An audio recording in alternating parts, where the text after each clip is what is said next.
ये दाल है, उसके अलावा ये घी है। क्या? दाल। अच्छा, कौन सी दाल है? पकोड़ो आ रही है। अच्छा अच्छा। दाल। हम्म। नहीं पका दिया। हमारे विलेज के बहुत अच्छे हाँ जी, अंकल, बहुत अच्छी। बहुत पुराने 40 साल हो गया काम करते हैं। हाँ, अंकल को 40 साल हो गया हाँ विलेज जी। में। जा रही है दूसरे विलेज में, स्टार्ट करना हमारे जा रहे हैं सामान लेने, लीड वगैरह।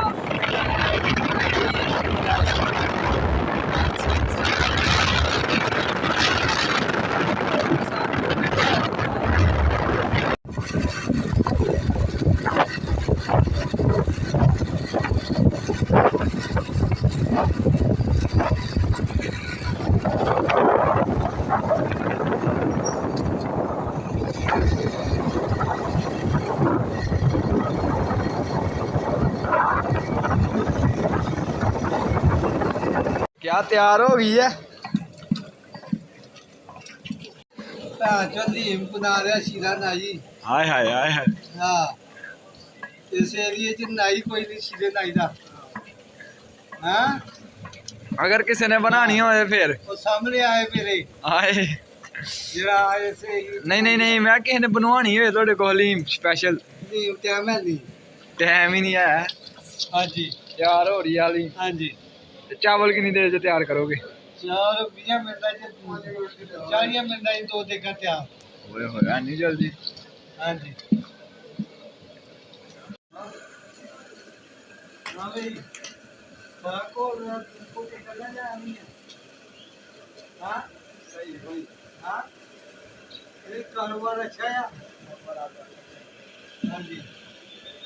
तैयार हो रही है हलीम, आधे घंटे में तैयार हो जाएगी।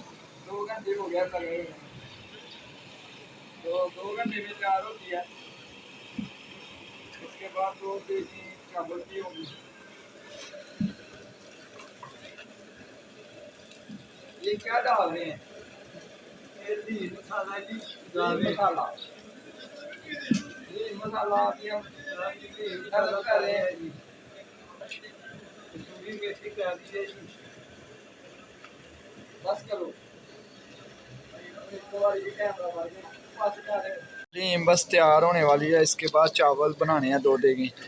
तो क्या क्या पड़ता है इस हलीम में देग तैयार करने की? 4 दाना पाइया ने, दरिया पाया। हाँ मसाला पाया, काले मिर्च पाए ने। हाँ। जीरा पाया, सुखा धनिया पाया, सभी धनिया पाना, अदरक पाया, थोम पाया, टमाटर नहीं पाया। टमाटर थोड़ा पाया, गर्मी बहुत है, गैस ना मार जाए। नाई बहुत सियाना है। आजकल टमाटर का परहेज करना चाहिए। दुध दही पाओ, गोश्त पकाना हो। प्याली ले आए। और चावल, चावल किधर है?